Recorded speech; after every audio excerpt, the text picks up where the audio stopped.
রাত তখন গভীর, খুবই গভীর। চারপাশে নিস্তব্ধতা, শুধু ঘড়ির টিকটিক শব্দ। ছোট্ট অন্ধকার ঘরে একা বসে আছে হৃদয়।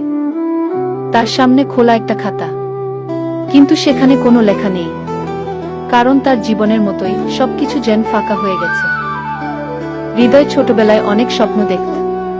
মায়ের চোখে ছিল গর্ব, বাবার মুখে হাসি, আমার ছেলে একদিন অনেক বড় হবে। কিন্তু সময় বদলাতে বেশি দেরি হলো না। পরীক্ষার রেজাল্ট খারাপ আসতে শুরু করলো। বন্ধুরা একে একে সফল হতে লাগল। আর হৃদয়, সে শুধু পিছিয়ে পড়তে থাকল।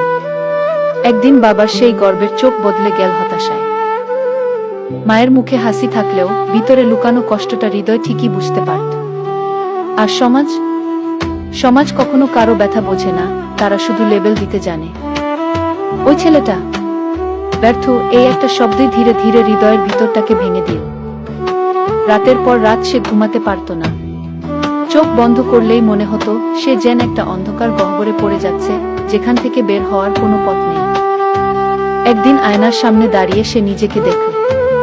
চোখ দুটো লাল, মুখে ক্লান্তি, ভেতরে জমে থাকা হাজারটা না বলা কথা। তার চোখ দিয়ে হঠাৎ জল গড়িয়ে পড়ল। সে ফিসফিস করে বলল, আমি কি সত্যিই এতটাই ব্যর্থ? কিছুক্ষণ চুপ।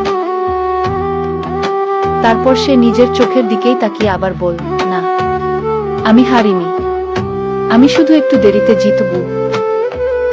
সেদিনের সেই কান্নাই ছিল তার জীবনের মোড় ঘোরানো মুহূর্ত। পরদিন থেকে সে আবার শুরু করল, ছোট ছোট করে, ধীরে ধীরে। কেউ বিশ্বাস না করলেও সে নিজেকে বিশ্বাস করতে শিখল। হয়তো এখনো সে সফল হয়নি, কিন্তু আজ আর সে আগের সেই ভেঙে পড়া ছেলে না। কারণ সে এখনো লড়ছে। আর যে লড়াই করে, সে কখনো সত্যিকারের ব্যর্থ হয় না। হৃদয়ের গল্প এখনো চলছে। হয়তো একদিন এই গল্পটাই সবার অনুপ্রেরণা।